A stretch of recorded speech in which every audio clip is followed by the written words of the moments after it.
I like that. I'll steal that. actually. So we got the old 45-year-old. Thank you. What's the next results? So Carlos is next. Oh, look at me. Oh, my God. Oh, 49! Yes!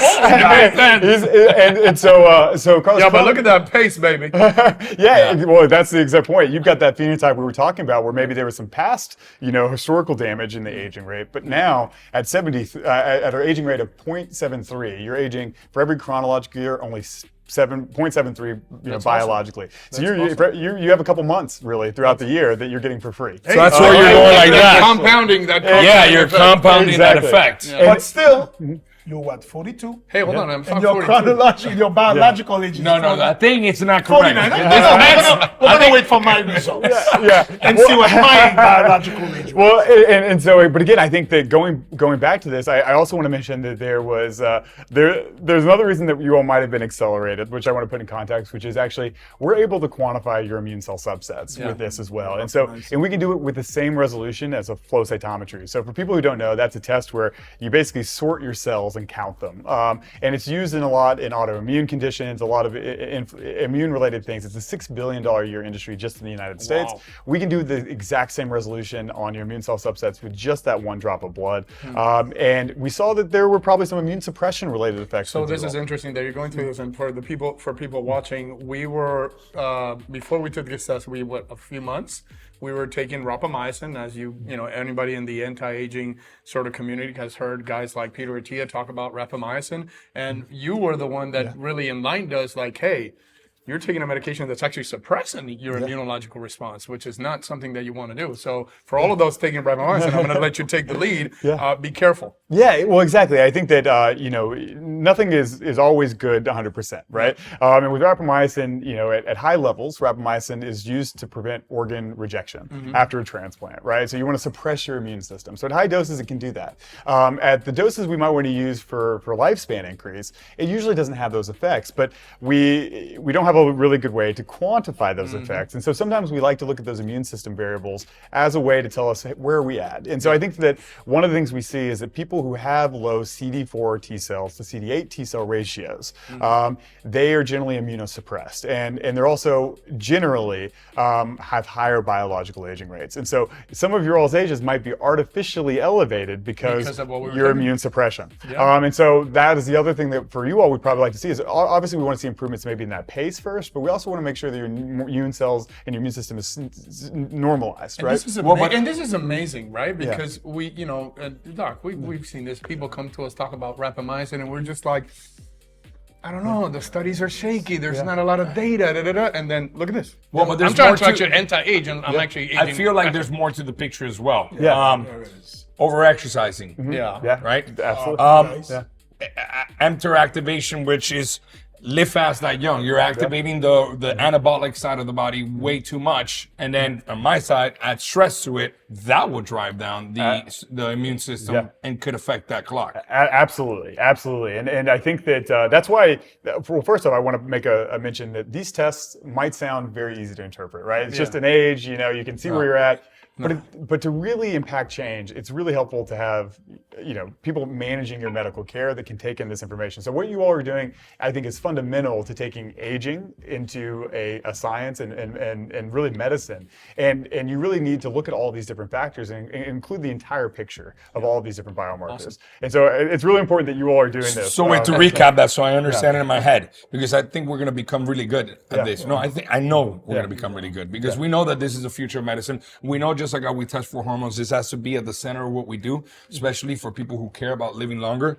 So if somebody's over-exercising, not sleeping enough, stressed, and then, hey, doc, give me some rapamycin. No. Exactly. Right? Yeah. But somebody who's maybe exercising moderately, sleeping well, is looking for that anti-aging perspective of what that medication does, then maybe, right? You have to, there's many variables that you have to measure before just giving that medication. Exactly. And because most people take, I'm not going to say names, but there's a lot of famous people, 3 to 6 milligrams per week. We were taking 3 milligrams every 2 weeks. Yeah, and still had And we instance still depression. had it down, right? And we have people taking 6 to 10 milligrams weekly. Yeah, exactly. And I think that certainly with rapamycin, because it's so promising, there are going to be other biomarkers created specifically for that. But the immune system ratios are a good place to start. And I think that's again maybe why we saw a little bit, and that can also be driven by glucocorticoid signaling, by the way, for both of you.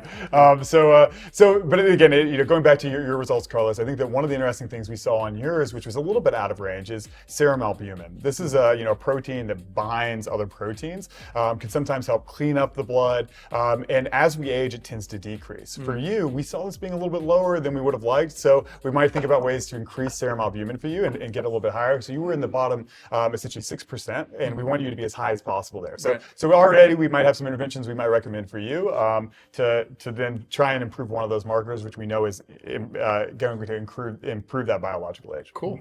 Yeah. What is rapamycin? If you can say it to people, because we keep He throwing said he this did. word. It's organ he did? transfusion. Okay. So Well, no, but it's a bacteria that basically drives down mTOR, an enzyme that clings onto mTOR, and mTOR is what ages you, because we need a balance of mTOR. Oh, we're not going to get into that right now. But That's definitely a rabbit hole.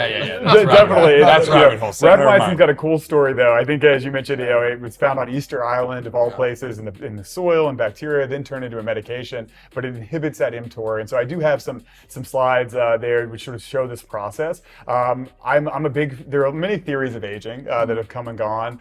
I'm a big believer in one of the current ones right now, which is called the hyperactivation theory of aging, where basically we are told to develop, proliferate, grow, so we have competitive advantages while we're young. But at a certain point in time, maybe when we're outside of our reproductive prime, that becomes a bad thing, right? Where we're still proliferating, we're still growing, we're still pushing. And going back to your rest stage, I think our body's a little bit like that as well, where we sometimes want to limit growth and proliferation. And that's what mTOR does. If you can inhibit that mammalian target of rapamycin, that's actually what it stands for. If you can inhibit mTOR, then you can slow that process and maybe slow that hyperfunction that then accumulates damage as we get older. And so I'm a big fan of rapamycin as a treatment. Again, it's not for everyone.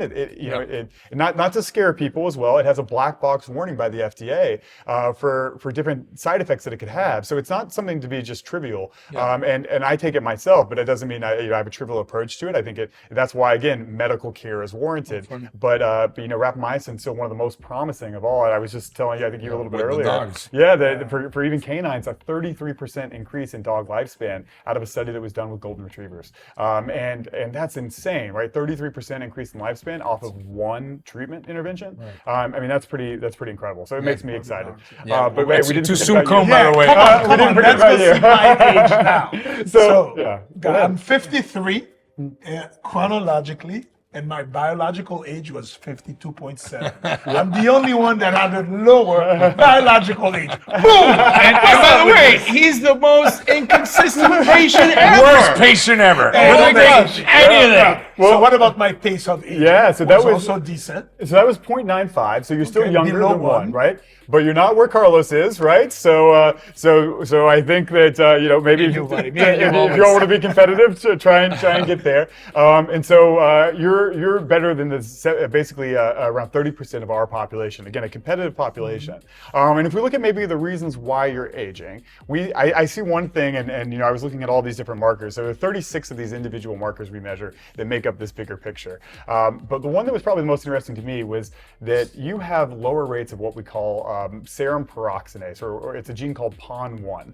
And this makes the anti-atherosclerotic part of HDL. So generally, I would say whenever we see this low, people usually have low HDL cholesterol. I don't know if that's something that you've seen in yourself as well, but what we see is that you're in the 12th percentile. We want to get that up, and so we might recommend some things to improve that gene expression. And probably one of the most notable things is actually pomegranate juice or a compound called chokeberry extract. I have a pomegranate tree. Really? Yeah. So We're going to start selling you some pomegranates. Look at that. I'm gonna start charging you though. So chokeberry extract and pomegranate juice have been shown in studies to increase PON1 activity anywhere from 20 to 60%. And so for you, it might be a very simple intervention we can do to drive that even lower, and you don't even really have to think about it, right? It can be added to that supplement stack and improving that HDL cholesterol That's awesome. effect. Yeah. And you know what's great with having something like this?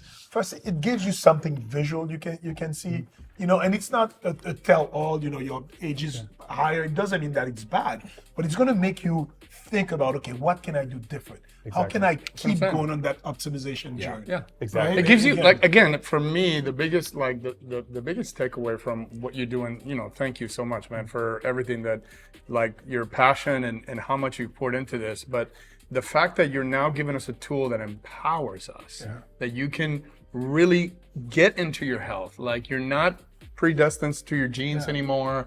Like you don't have to bury your hand. You don't have to get victimized. Now you have a report that you can say, hey, I have this problem. Here's kind of like a blueprint that I can adopt to really fix it and extend the quality of my life and be happier. Yeah, exactly. So what do you recommend usually? Who should test with this? How often should you test? Right. That's what Give me I was some about to ask. recommendations. When do we Definitely. test? So we don't want to do this test too often because what we really want to pick up is true biological change, right? So we generally recommend no more than 6 months between tests, or I should say no less than 6 months between tests. But most people do it maybe once a year or twice a year.